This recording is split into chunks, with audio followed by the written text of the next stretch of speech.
Más que preocupados, con el corazón muy golpeado. Y la verdad es que el país tiene sus ojos puestos en la región de Magallanes. Hoy escuchábamos a todos los medios informativos hablando de Magallanes y las determinaciones que se han adoptado. Por ejemplo, que a partir de mañana el toque de queda se adelanta a las 20 horas. Hoy la radio Bio Bio informaba también de que solamente habrá a partir de los próximos días un solo permiso semanal a objeto de intentar detener este COVID-19 que tanto ha dañado al mundo, a Chile y a nuestra región. Ya saludábamos a Eduardo Castillo, que es el Seremi de Salud subrogante que está con nosotros.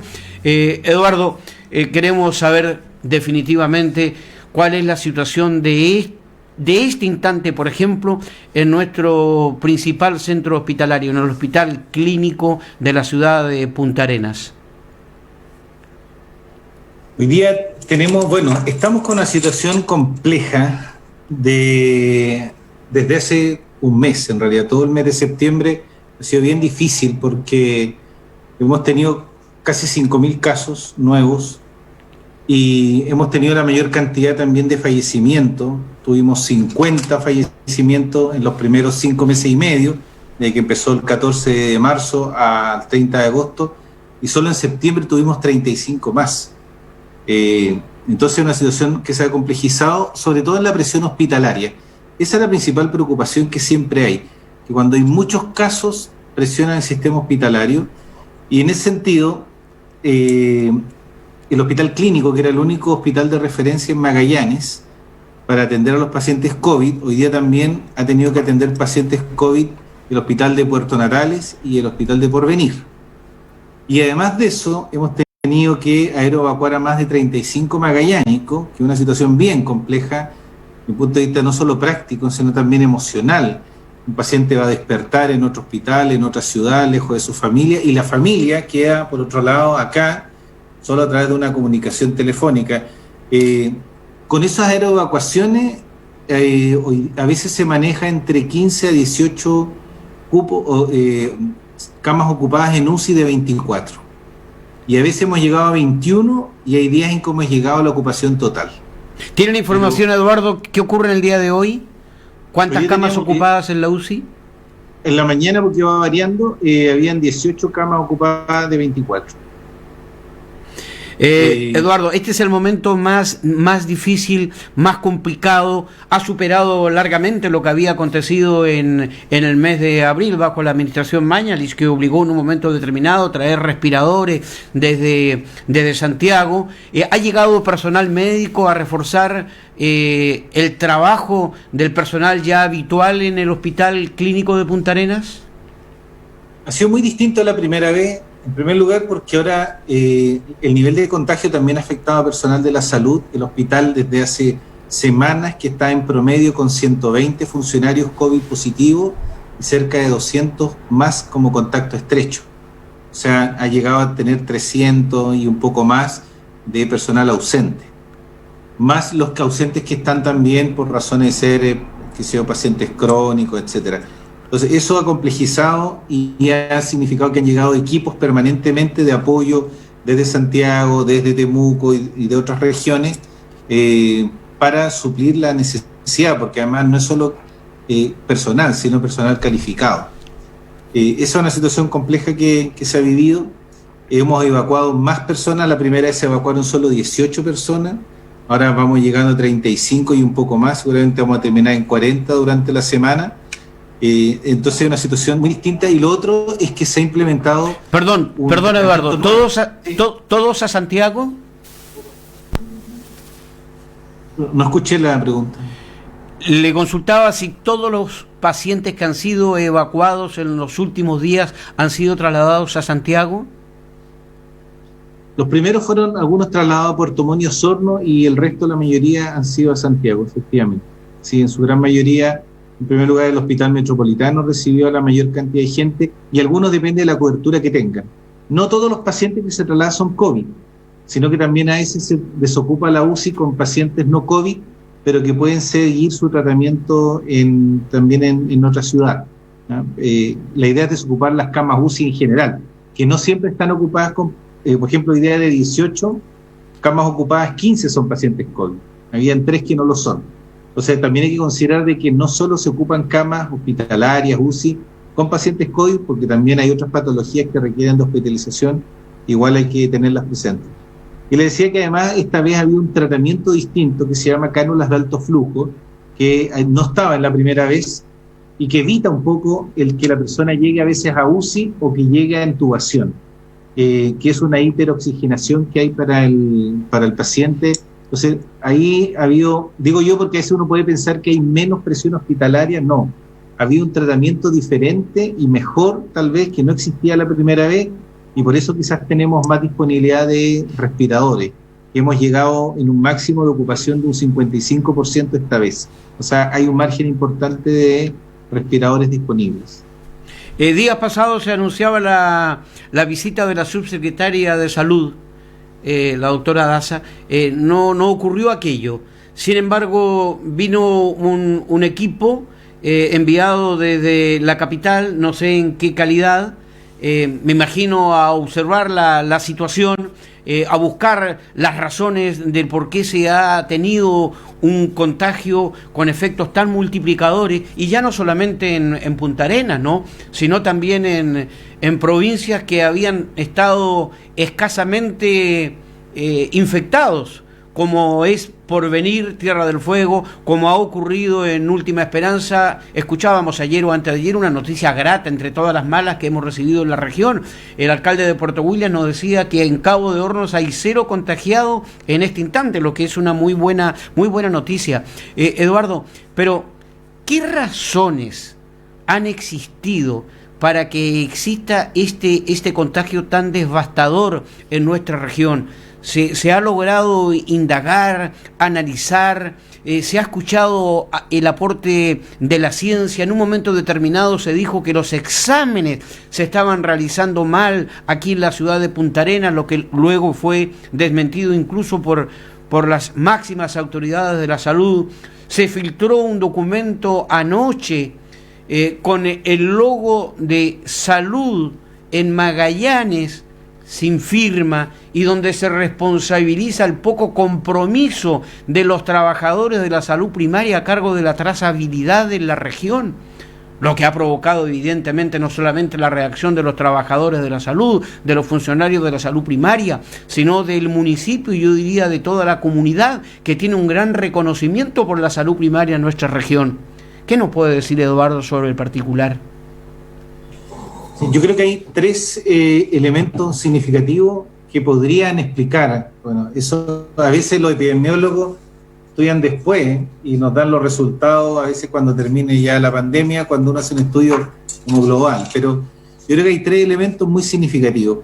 El primer elemento tiene que ver con una estrategia que es muy buena, que es la del ministerio, pero que funcionó muy bien en la primera etapa, cuando teníamos una cantidad de casos que llegó en su pic a 46, hoy día hemos llegado a 282, y que de alguna manera se pudo manejar mejor, que es en el fondo es testear a las personas, trazarlas, ubicar sus contactos estrechos y aislarlos. Esa modalidad, que es en general la misma que seguimos, funcionó bien en la primera etapa, pero hoy día requiere de una reingeniería, porque estamos hablando de volúmenes mucho más grandes y más difíciles de manejar. Entonces hemos tenido atraso en el resultado, atraso en la trazabilidad, dificultad en el aislamiento. Todo eso lo vimos corrigiendo rápidamente, y en el seguimiento que hay. Entonces yo creo que un primer elemento es que la estrategia ha tenido que adaptarse a la realidad en la que estamos hoy día, y eso de alguna manera provocó que esta capacidad de aislar y rápidamente separar de la comunidad a las personas no haya sido tan eficiente. La segunda es un componente comunitario, porque hemos tenido una disminución de la movilidad de un 20% y en la primera cuarentena tuvimos de un 60%. Entonces, si no bajamos la movilidad, mantenemos los ritmos de contagio. Y eso es un componente comunitario, económico, social. Las pymes se han reconvertido, negocios que cerraron ahora han abierto con otros giros. La cantidad de permisos únicos colectivos que hay, que son casi 6.700 permisos, que equivalen a 70.000 personas, más las 18.000 permisos individuales que se piden en promedio en Punta Arenas, que han llegado a 25.000. Estamos hablando de una cantidad de personas circulando que no se dio la primera vez y que tiene también ciertos componentes comunitarios, porque cuando uno traza y le pregunta a la persona con quién estuvo, cuenta que estuvo con su familia y eran 18 personas, porque la gente cree que entre familias no se contagian. Estuvo en un evento social, estuvo en un cumpleaños, estuvo en un asado, se juntaron a hacer un partido. Entonces también hay un componente comunitario muy significativo. Y el tercer elemento es justamente el que hemos tenido en reunión con científicos locales, que es muy importante escuchar realidades que tenemos acá y además reconocer que tenemos personas con mucha capacidad para poder hacer estudios locales, que son muy diferentes al resto del país.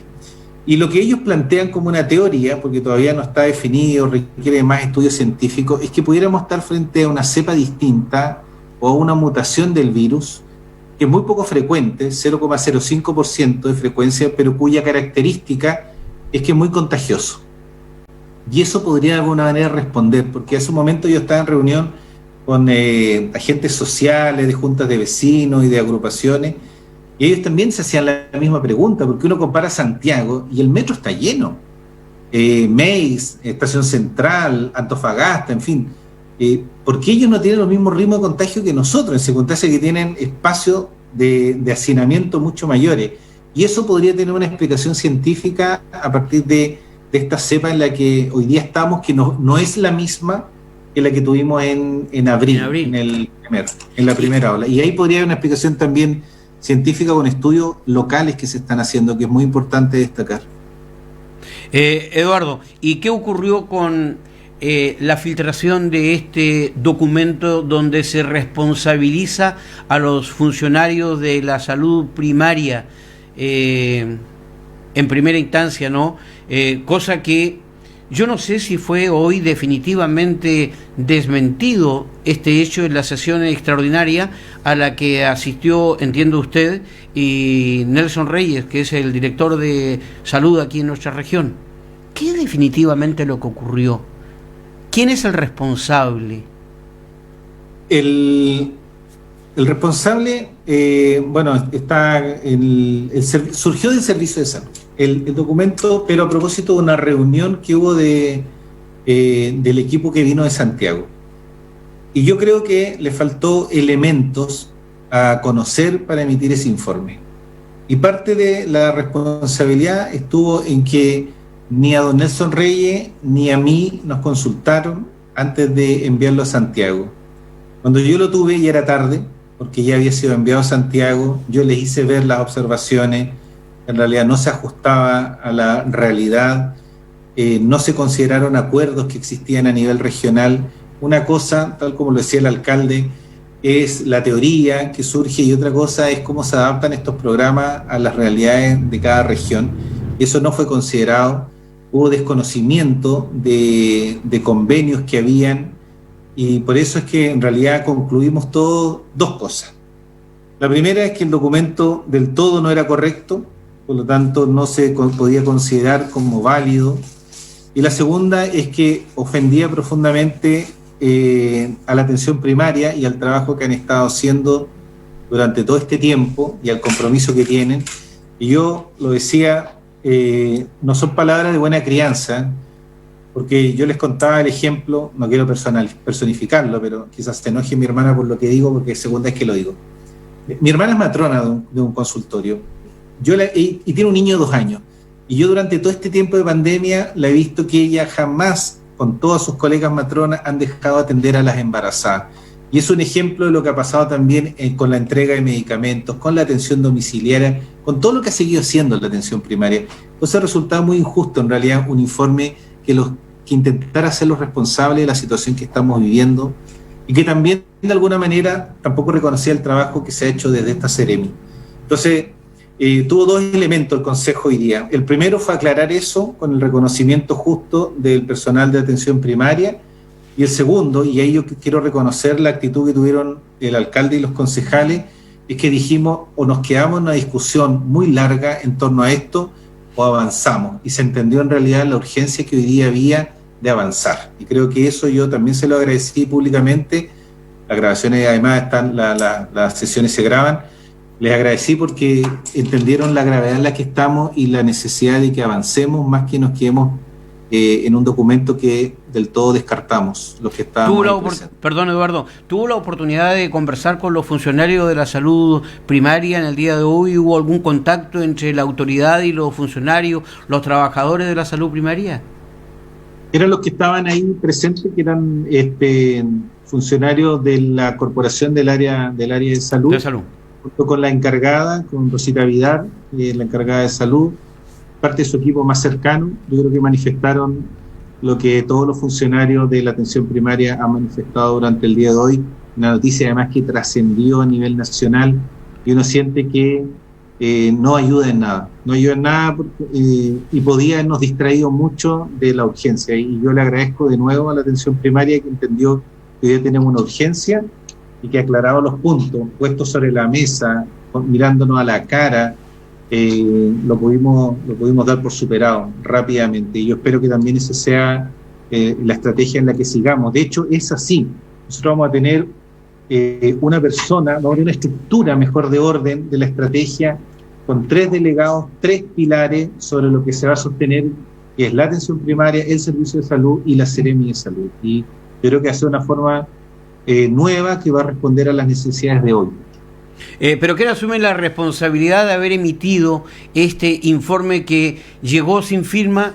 Entiendo a las manos del ministro, aunque el subsecretario Zúñiga dijo desconocer en el informe de hoy lo que estaba ocurriendo con Magallanes y lo que decía este informe respecto a la responsabilidad o compromiso de los funcionarios de la salud primaria, Eduardo. El Consejo pidió un sumario al servicio de salud para que se determine al responsable de haber emitido el informe. Y eso es lo que se va a hacer, y el resultado yo creo que don Nelson lo va a informar pronto.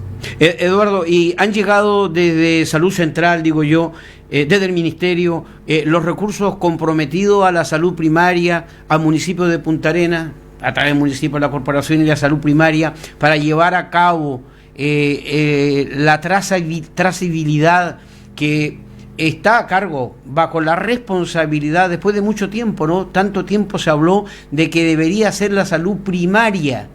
Se puso en duda aquello en un comienzo, y ahora definitivamente la salud primaria a lo largo de Chile tiene esta responsabilidad. Pero junto con la responsabilidad se necesitaban recursos.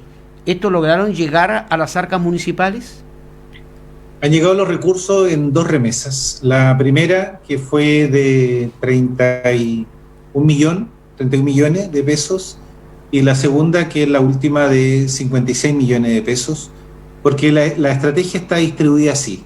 La búsqueda activa se realiza desde el servicio de salud y desde la atención primaria, la toma de test, para hacerlo más simple, ¿ya? Y también algunas instancias que hay en clínica, mutuales, pero en general ahí está el testeo. Luego se van a los laboratorios, en su mayoría se analizan acá, laboratorio CADIUMAG y hospital clínico, y luego la trazabilidad, que es el llamado de seguimiento, el resultado que ha definido que es de aquel que genera el test, la clínica, el hospital, el laboratorio, etcétera, que le va a contactar rápidamente, que no lo estamos haciendo, va a llamar a las personas para decirle: usted es negativo, usted es positivo. Si es positivo, espere, porque lo va a llamar la Seremi de Salud. Y nosotros, en el menor tiempo posible, vamos a trazar. Eso lo seguimos haciendo nosotros como Seremi. Llamamos a la persona, se encuesta, se entrevista, y también a sus contactos estrechos. Ahí es donde a veces tenemos la dificultad de que una persona tiene 18 contactos estrechos, 20 contactos. Por lo tanto, atrasa mucho el sistema, porque hay que llamar uno a uno, saber sus condiciones de habitabilidad y eventualmente derivar a una residencia, que es una instancia que hemos ido mejorando para que sea eficiente y rápida. Y luego va a tener un seguimiento, y ese seguimiento lo hace la atención primaria a los contactos estrechos, que tiene que llamarlo a lo menos 2 veces durante el tiempo de cuarentena, y a los COVID positivos, por ahora lo va a hacer el servicio de salud, y que tiene que hacer llamadas todos los días. Y en paralelo, la Seremi de Salud va a fiscalizar a las casas si es que la persona además está cumpliendo la cuarentena y se encuentra ahí. Así actualmente está funcionando la estrategia, y tenemos que, con este nuevo trabajo que vamos a hacer, ver si efectivamente la mantenemos así o reordenamos de alguna manera. La trazabilidad por nuestra cuenta la estamos trasladando desde un centro que habíamos inaugurado acá en la Seremi a dependencias de INACAP, que nos va a permitir duplicar la capacidad de trazabilidad. Nosotros teníamos solo a nuestros funcionarios, aumentamos a 70 y esperamos llegar a más de 110 de aquí al lunes. Ah, caramba. Y eso significa que nos trasladamos a INACAP. Le agradecemos las gestiones y ellos la voluntad que han tenido, porque tienen muchas salas, muchos computadores que lo necesitamos urgente y rápido, y este fin de semana empezamos a trasladar y a contratar a la gente nueva, y partimos con un centro de trazabilidad que en el fondo va a ser 5 veces más que lo que teníamos hace un mes. En este segundo día de octubre, aquí en Polar Comunicaciones, estamos haciendo siempre con afecto con el Seremi subrogante de Salud, Eduardo Castillo. Eduardo, ¿cuántos exámenes PCR se están realizando hoy en nuestros laboratorios? Hacemos desde 600, porque tienen cierta variación según los fines de semana, que se toman menos exámenes, y han tenido capacidad de llegar a más de 1000 al día. Nosotros en Magallanes triplicamos la cantidad de exámenes PCR que el resto del país. Hemos hecho más de 52.000 PCR, o sea, casi proporcional, ¿no? Un tercio de la población, algunos, claro, más exámenes que otros, pero triplicamos la cantidad de PCR que hay. Ahora, uno podría pensar que tenemos más casos porque hacemos más PCR, sí. Pero resulta que tenemos un problema, que tenemos una positividad muy alta, y esa era la sospecha que había, de que eventualmente podía haber una contaminación, porque los niveles de positividad que tenemos no solo superan el promedio nacional, sino que llega a récord casi internacionales. O sea, hemos tenido positividades de hasta un 40%, que es altísima. El resto de Chile está entre un 5 y un 10. No, es mucho. Nosotros estamos en promedio en un 25, 30, pero hay días en que se ha disparado hasta un 40%. Y eso quiere decir que está muy presente el virus en la comunidad. El toque de queda, evidentemente, a partir de las 20 horas de mañana, se debe justamente a aquello, ¿no? Para tratar de impedir de que un mayor número de vecinas y vecinos transiten por la ciudad. ¿Se adoptarán otras medidas? Por ejemplo, yo decía que la radio Bio Bio había informado de que a partir de los próximos días se concedería solo 1 y no 2 permisos, como habitualmente hoy se tiene derecho para ir a la farmacia, para ir al supermercado, para sacar al perrito, para ir a los bancos, qué sé yo, a realizar diversos trámites específicos, ¿no? ¿Hay algo de ello? Ha sido una dificultad los permisos, porque yo decía, si nosotros tenemos 6.700 permisos únicos colectivos, que equivalen a 70.000 personas, y tenemos 18.000 permisos diarios, en promedio en Punta Arenas, pero con pic antes del 18 de septiembre de casi 25.000, o sea, estamos hablando de casi 95.000 personas con permisos circulando. Eso no es cuarentena. Entonces tenemos que acortar esa cantidad de permisos que se entregan, por un lado limitando la cantidad de permisos individuales, pero también atacando los permisos únicos colectivos, porque hemos notado que hay un mal uso. Nosotros vamos a empezar una fiscalización con la PDI y con la Dirección del Trabajo de los permisos únicos colectivos, porque tenemos la información ahora de las empresas que lo piden y de cuántos piden. Y lo que hemos detectado en los estudios previos es que hay locales de comida, donde uno supone que podrían trabajar hasta máximo 10 personas, que tiene casi 500 permisos. ¿Tienen suficiente personal como para realizar este tipo de fiscalización? Tenemos, porque duplicamos la cantidad de... O sea, primero contratamos gente para las barreras sanitarias, aeropuerto, puerto, y recuperamos nuestros inspectores. Pero además empieza un nuevo grupo para duplicar la cantidad de inspectores que vamos a tener. Entonces vamos a ir específicamente a los lugares, porque hemos podido hacer un estudio, a esos locales que presentan 300, 400, 600 permisos únicos y que uno supone que no hay más de 10 trabajadores. Porque teníamos una duda y la habíamos escuchado, pero ahora la queremos corroborar, de que había locales donde sacaban permiso a todos los que conocían, a los familiares, a los amigos, lo ofrecían, hasta los vendían. Eso se llama ser, sin duda, irresponsable. Totalmente. Eduardo, a mí me llamó mucho la atención días pasados cuando conocimos la información de que llegaban a Magallanes 800 conscriptos a cumplir con su obligación del servicio militar. En una región, hablábamos, ¿no?, del triste récord que hoy tenemos, una pandemia que no podemos detener, que se sigue estudiando cuáles son las razones de este efecto multiplicador que ha tenido por doquier, Y quiero saber si definitivamente es cierto este rumor que ha ido increciendo de que hay un grueso contingente de conscriptos contagiados y que estarían fuera de la ciudad de Punta Arenas, en la estancia Santa María. Le pregunto derechamente, no porque quiero llegar a la primera fuente informativa, quien es la primera autoridad de la salud hoy en la región. Sí, en el caso de los conscriptos, efectivamente llegaron a través de un corredor sanitario y fueron trasladados a la estancia Santa María, efectivamente en su mayoría, para que estuvieran aislados con personal que iba a estar solamente allá. Pero empezaron a haber casos positivos porque llegaron con PCR en su mayoría y aquí también se les tomó PCR. El tema es que los casos positivos fueron más bien de jóvenes de Punta Arenas. Efectivamente tenemos un brote entre soldados conscriptos, de muchos brotes que hoy día tenemos, pero tenemos un brote de soldados conscriptos que están ahí en aislamiento, todos, por las condiciones que comparten dormitorios. Así que tenemos un grupo importante de soldados, a lo menos 50, que están en aislamiento en un estudio de brote que estamos haciendo, pero que surgió al parecer más de jóvenes que eran de Punta Arenas que entraron que de los que llegaron. Tenemos la tranquilidad, dos tranquilidades. La primera es que están aislados ya, o que quedaron aislados de que llegaron. Y la segunda es que en general los jóvenes no se complican en temas sanitarios. O sea, no va a ser una presión sobre nuestro sistema hospitalario. Pero sí nos preocuparía si estuvieran en contacto, y por eso nos preocupa la edad juvenil entre comillas, entre 20 y 50, que es la que mayor contagio tiene, pero que no se enferma, pero es un vector de contagio para los adultos mayores. En este caso, por lo menos, tenemos la certeza de que están aislados y que además, vamos a estar atentos al seguimiento de ello, pero efectivamente sí tenemos un brote. Hemos tenido brotes en las Fuerzas Armadas desde hace bastante tiempo, como en el hospital, como en muchos lugares, y hoy día cuando uno ve tan masiva el contagio, nosotros mismos en la Seremi tuvimos durante los primeros meses solo 2 casos y hoy día tenemos 11. Entonces es una realidad que está muy presente.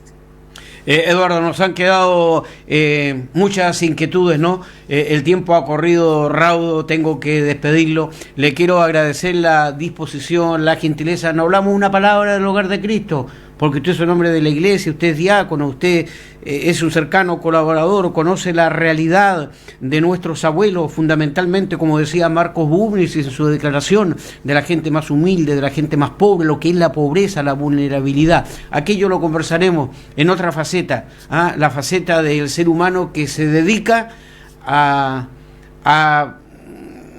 brindar un servicio de manera permanente a través de la iglesia y como diácono de la iglesia en la región de Magallanes. Un abrazo, cariños a toda la familia, a mi querida Susana, su madre, mi vecina, sí, maestra, profesora en la Normal de Ancud. Cariños para ella, un abrazo para todos y hasta la próxima, Eduardo. Muchas gracias, le diré los saludos. Mi mamá dice que las profesoras normalistas, ellas no se complican estar en la casa porque desarrollaron carácter, estando ahí 6 años de formación. Así que los saludos, siempre hay mucho cariño y buenos recuerdos. Gracias, Eduardo. Hasta siempre, hasta la próxima. Nos vemos. Eduardo Castillo, el Seremi subrogante, Siempre con Afecto, aquí en Radio Antártica, en este segundo día del mes de octubre. Temperatura bajísima en la ciudad de Punta Arenas. Mañana, toque de queda, a partir de las 20 horas. Hemos intentado navegar en aguas profundas con el Seremi de Salud para conocer la real situación del COVID-19 en nuestra región hoy, 2 de octubre del año 2020. Muchas gracias. Con Franco hemos estado haciendo Siempre con Afecto. Esperamos volver mañana. Que tengan una muy buena noche, que descansen. Hasta siempre. Y un joven ya puesto ona, y así la leyenda.